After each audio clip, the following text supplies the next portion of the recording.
Assalamualaikum warahmatullahi wabarakatuh. Para pemirsa, saya Mustafa Bisri. Anda untuk beberapa lama akan bersama-sama saya dalam program Lautan Wahyu. Anda akan kami ajak untuk mengembara ke pemikiran-pemikiran para intelektual, para ulama, para kiai tentang beberapa tema tentang keislaman. Seperti Anda ketahui semua, bahwa Islam, Rasulullah Muhammad SAW diutus oleh Tuhan rahmatan lil alamin, untuk merahmati alam semesta, untuk membelas kasihani, mengasihi alam semesta. Tapi akhir-akhir ini ungkapan itu seperti dibantah oleh kenyataan-kenyataan dari perilaku para pemeluk-pemeluk, para umat Muhammad itu sendiri.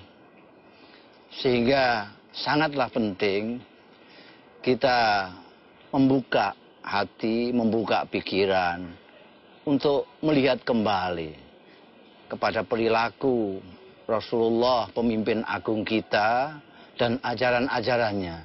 Jangan-jangan kita yang tidak pas di dalam mengikuti jejak Rasul. Seperti kita ketahui, pemimpin kita Nabi Muhammad SAW adalah seorang yang oleh rahmat Allah diberi kelembutan.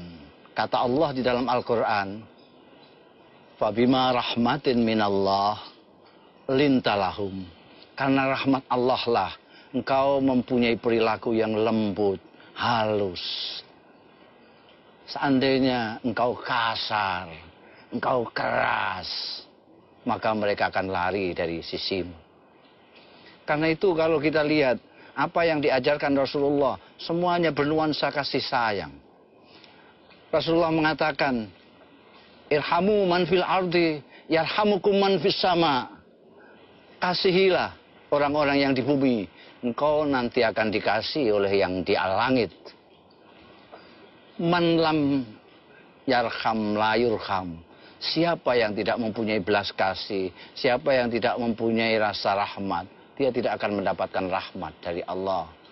Semuanya ini sesuai dengan apa yang difirmankan oleh Allah sendiri, bahwa Allah tidak mengutus Nabi Muhammad kecuali untuk merahmati alam semesta. Nah, nanti kita akan bicara soal iman, soal Islam, dan idiom-idiom lain yang sering diucapkan oleh pemeluk-pemeluk Islam itu sendiri dari berbagai para cerdik cendekiawan, para ulama, para kiai. Anda nanti akan mendengar mereka, dan kita akan mendapatkan tambahan pengetahuan. Sebab kata Nabi, selama orang itu terus belajar, maka dia akan tetap pandai. Ketika orang itu berhenti belajar dan merasa dirinya sudah pandai, mulailah dia bodoh. Kita dalam proses mempelajari, saya tidak khawatir apa yang berlaku di kalangan umat Islam maupun umat yang lain selama mereka masih tetap mau belajar tentang agamanya masing-masing. Yang kita khawatirkan adalah mereka berhenti lalu menyangka bahwa kebenaran sudah ada di tangan dan lalu memvonis yang lain salah. Ini yang kemudian membuat masalah di dunia ini. Dan ada lagi, kadang-kadang kebencian kita kepada sesuatu kelompok, sesuatu orang, itu kadang-kadang lalu kita membawa-bawa pembenaran dari agama kita. Nah, ikuti saja apa yang akan disampaikan oleh para pakar tentang agama kita. Selamat menyaksikan.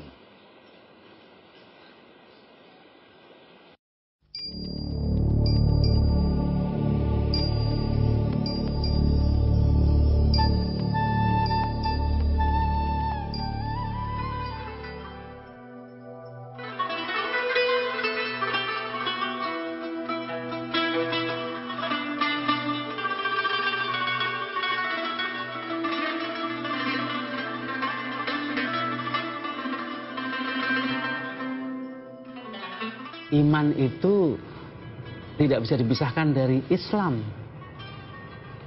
Tidak bisa dipisahkan dari ikhlas.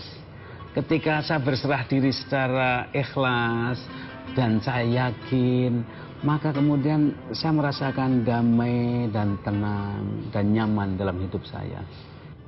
Iman itu adalah pekerjaan batin.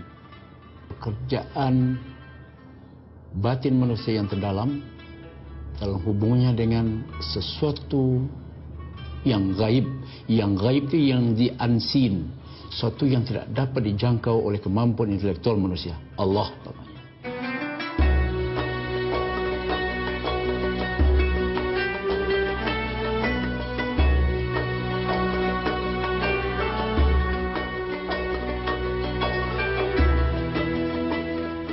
Iman itu dari kata ta'amana yu'minu, artinya percaya atau mempercayakan diri ini kepada Allah. Nah, dalam kaitan ini, maka sebenarnya orang yang disebut beriman adalah orang yang menyerahkan dirinya, pikirannya, hatinya, seluruh kehidupannya kepada Allah. Itulah seorang yang mukmin.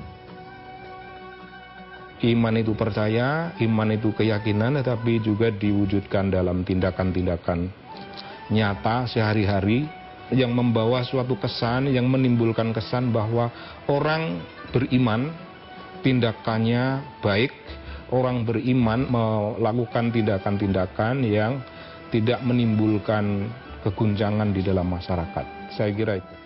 Iman adalah nikmat yang terbesar yang diberikan Allah kepada kita. Karena apa? Karena iman ini menjadi asasul amal, menjadi pondasi dari seluruh perilaku, perkataan, perihidup kita di dunia. Kehidupan itu akan rusak, akan binasa, akan hancur manakala manusia dengan imannya itu memutus tali Allah dan tali kemanusiaan. Iman itu bertambah dan berkurang itu kalau dilihat dari satu sudut, yaitu sudut penghayatannya, pelaksanaannya. Jadi iman dalam kondisi berjalan sebagai proses. Di sini kadang-kadang kita itu hanya menganggap musyrik itu hanya kalau orang menyembah patung, menyembah pohon besar dan lain sebagainya. Tapi menyembah jabatan, menyembah profesi, menyembah kekayaan itu kadang-kadang tidak dianggap pemberhalaan terhadap semua itu. Manusia haruslah sepenuhnya tertuju kepada Tuhan. Yang menentukan segala sesuatu Tuhan. Apakah amal kita itu amal apa bukan, kita nggak tahu.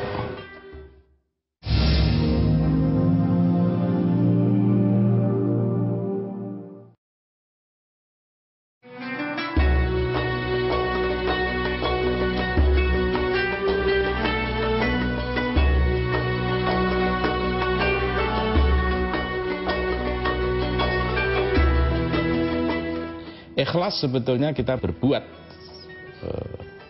tanpa pamrih. Anda mau membantu siapapun, mau berbuat apapun dengan niat yang baik, tulus, nah itulah ikhlas.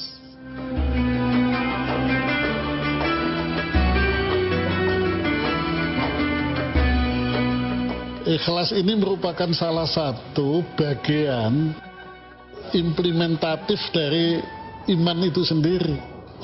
Orang yang imannya bagus, dia pasti ikhlas. Tapi ternyata ikhlas ini juga tidak semudah yang diucapkan.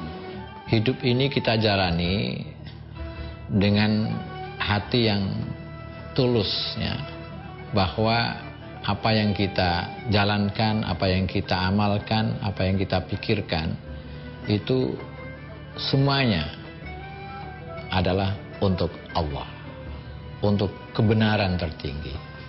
Ikhlas menjadi motivasi yang besar seseorang untuk berbuat baik. Dan kebaikan itu sifatnya adalah yang tidak transaksional, ya. Kebaikan yang betul-betul itu tadi sebagai panggilan tugas kemanusiaan. Nah, dengan begitu maka kehidupan menjadi bermakna dan berarti karena kita ada dasar iman dan dasar ikhlas itu. Motif ibadah yang paling tinggi itu apabila didorong oleh suatu kesyukuran kepada Allah atas nikmat-nikmatnya ya. Dan juga didorong oleh kecintaan kepada Allah dan juga kepada hamba-hamba Allah, kepada makhluk Allah. Saya yakin kalau sikap dan jiwa ikhlas ini menjadi pakaian sehari-hari dan ruh kehidupan setiap manusia, maka saya percaya bahwa akan terjadi spiritualisasi kehidupan yang penuh dengan kesalehan. Sehingga dengan ikhlas itu orang akan soleh secara pribadi, tetapi juga akan soleh secara sosial. Dan itulah yang akan menimbulkan harmoni di dalam kehidupan kita di muka bumi ini. Keyakinan kita itu harus sesuai dengan apa yang dirumuskan oleh seorang penulis sufi sebagai keikhlasan. Di sini dikatakan idfin wujudaka fi ardil khumul, kuburkan dirimu dalam bumi kekosongan. Artinya tidak punya pamrih pribadi sama sekali, serahkan seluruhnya kepada Allah, ya, kepada maunya yang sono gitu loh. Ketulusan merupakan inti keberagaman yang menurut saya harus selalu bersanding dengan keimanan. Tanpa sebuah ketulusan, maka keimanan kita adalah hipokrit, munafik. Walaupun kita sholat, kita mengaku yakin, tapi tidak ada ketulusan untuk menyatakan bahwa apa yang ada dalam hati ini benar-benar merupakan keyakinan bahwa ketika saya menghargai orang di luar Islam bukan sebagai teman, maka keimanan kita tidak akan ada nilainya. Ketulusan dalam bekerja, ketulusan dalam berkawan, itu merupakan inti yang tidak bisa ditawar-tawar. Tanpa sebuah ketulusan, maka ketika kita mengatakan bahwa saya beragama Islam, saya memperjuangkan Islam, tapi di hati kita masih ada kepentingan-kepentingan di luar kepentingan agama itu. Kita beragama secara ekstrinsik dengan untuk bagaimana kita memperalat agama, maka beragama kita sama dengan orang yang tidak beragama. Bahkan menurut saya lebih rendah derajatnya dibandingkan binatang. Ikhlas ini itu juga tempatnya juga tidak di mulut, tapi ikhlas tempatnya juga di kedalaman hati itu sendiri. Di dalam Quran itu setan iblis itu ada, ya. Tetapi setan iblis ini akan lumpuh berhadapan dengan hamba-hamba yang ikhlas. Yang tidak ikhlas itu memang sahabatnya setan.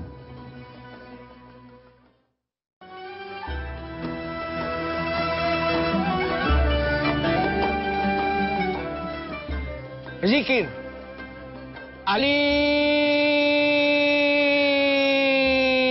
alif, alif, alif. Tuhan, alifmu pedang di tanganku, susuk di dagingku, kompas di hatiku. Alifmu tegak jadi cagak, meliut jadi belut, hilang jadi angan, tinggal bekas menetaskan terang hingga aku berkesiur pada angin kecil takdirmu. Alif, alif, alif, alif, alif.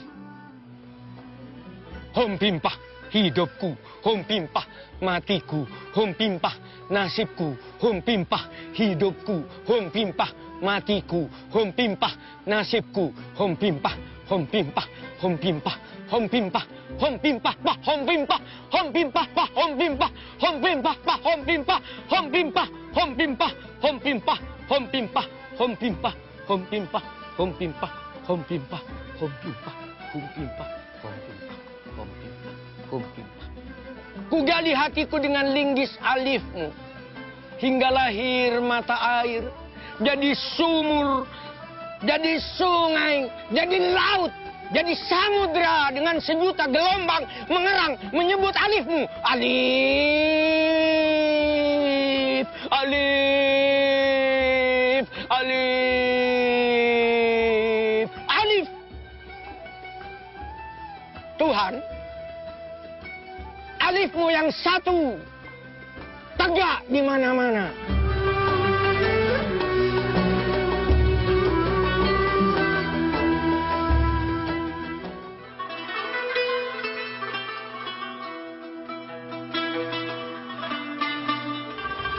وعموم رسالة النبي محمد صلى الله عليه وسلم لا يمنع أنها تطابق جميع ما جاء به الأنبياء.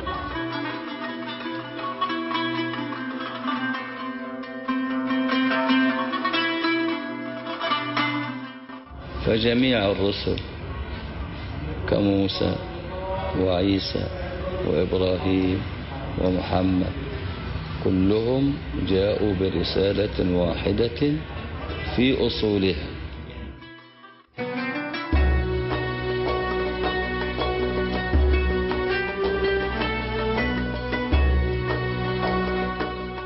كل رسول أرسله الله إلى الناس تقوم رسالته على ركنين: الركن الأول إخلاص العبادة لله، الركن الثاني وجوب التحلي بمكارم الأخلاق.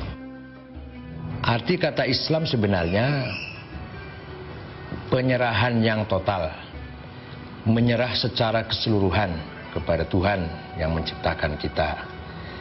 Ayat Al-Quran mengatakan inna dina indallahil Islam. Agama yang benar adalah penyerahan terhadap Tuhan secara total. Dari asal kata aslama yuslimu islaman. Maka setiap orang yang menyerahkan diri kepada Tuhan secara total, itu berarti orang muslim. Akan tetapi, setelah Islam itu menjadi nama sebuah agama yang dibawa oleh Nabi Muhammad dengan kitab sucinya Al-Quran, Islam mempunyai aturan-aturan yang harus ditaati oleh seluruh umat Islam, yaitu yang contoh yang paling mudah, prinsip-prinsip Islam yang 5.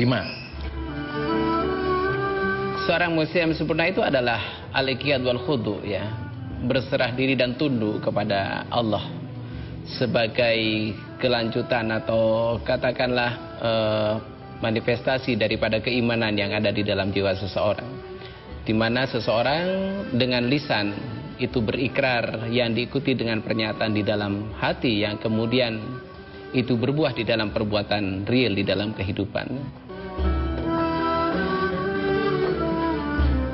Dia bukan merasa yang paling islami, bukan yang merasa paling suci atau semuci, gitu ya. Dan juga merasa orang yang paling tidak memiliki kekurangan. Justru orang yang merasa dhaif, gitu, merasa lemah, merasa punya kekurangan, merasa dia harus berbagi dengan orang lain, merasa dia harus berbuat bersama orang lain, dan kemudian melahirkan sikap hidup yang juga menebar kebaikan untuk orang lain dan bermanfaat untuk orang lain. Dan itulah yang disebut dengan muslim atau pribadi yang sempurna. Muslim adalah seseorang yang mampu menjaga lisannya, menjaga tangannya agar tidak melukai kepada sesama manusia. Jadi muslim bukanlah hanya sebatas simbol kita mengucapkan asyhadu an la ilaha illallah wa asyhadu anna muhammadar rasulullah, tetapi lebih bagaimana aplikasi pengakuan kita kepada Allah, bagaimana pengakuan kita bahwa Rasulullah adalah junjungan kita. Kita dalam setiap melangkah, dalam setiap berkegiatan apapun, kita selalu sadar bahwa Allah mengawasi kita. Dan parameter kehidupan kita adalah perilaku dari Rasulullah Sallallahu Alaihi Wasallam. Kemusliman yang sempurna itu ditunjukkan dalam ketaatan, ditunjukkan dalam sikap, ditunjukkan dalam perilaku, mengagungkan Rasulullah Muhammad SAW sebagai contoh, sebagai suri teladan perilaku mulia, dan ditujukan kepada keagungan Allah yang kemudian dalam bahasa kita sehari-hari, kita hidup hanya karena Allah, kita bisa bergerak karena pertolongan Allah, dan itu rumusannya tidak ada daya upaya selain dari pertolongan Allah.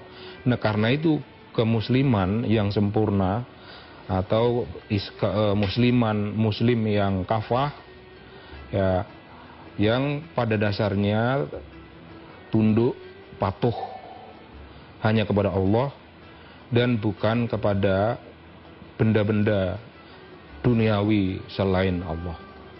Muslim sempurna artinya seorang muslim yang memahami, menjalankan titah agamanya secara maksimal.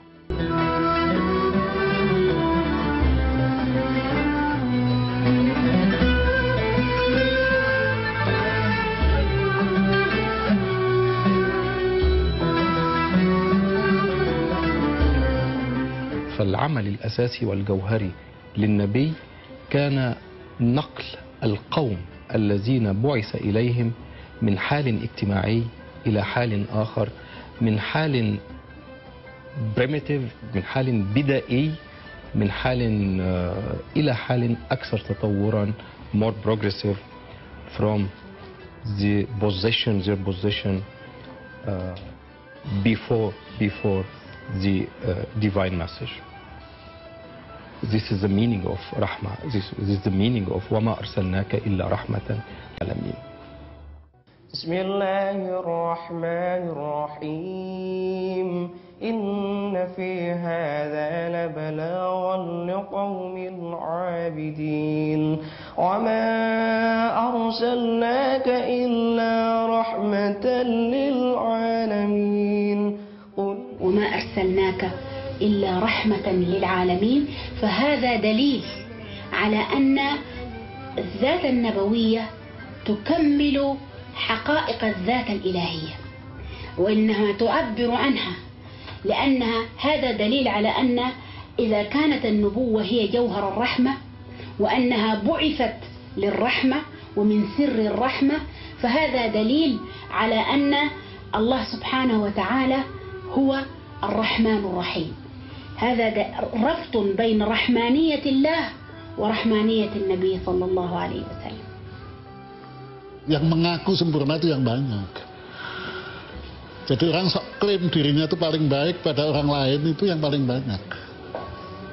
Muslim yang sempurna itu sebetulnya cuma satu, cuma Nabi Muhammad saja. Para pemirsa, Anda telah mendengarkan apa kata para pakar, para intelektual. Ternyata ilmu pengetahuan Islam itu sendiri bagaikan lautan yang ada di belakangnya. Sangat luas. Kita masih perlu banyak mempelajari agama kita agar kita bisa tahu sejauh mana Islam itu betul-betul menjadi rahmat untuk alam semesta. Ternyata di dalam berislam dibutuhkan ketulusan, keikhlasan, dibutuhkan penyerahan yang total kepada kehendak daripada Yang Maha Esa. Bukan kehendak kita masing-masing. Kehendak Allah yang Maha Agung adalah agar kita hidup bersama-sama dengan damai, menjaga dan memperbaiki kehidupan di dunia ini. Kita sebagai hamba Allah diperintahkan untuk menjadi wakilnya di muka bumi ini. Maka sudah sepatutnya lah kita menjaga perilaku kita agar bumi yang diserahkan Allah untuk kita kelola ini betul-betul menjadi bumi yang enak ditempati, bukan sesuatu yang panas, sesuatu yang menyesakkan dada. Saya kira mudah-mudahan apa yang kita tayangkan dapat menambah khazanah pemikiran dan kekayaan batin kita semua. Semoga sampai ketemu pada episode yang lain dalam pembahasan yang lain. Wassalamualaikum warahmatullahi wabarakatuh.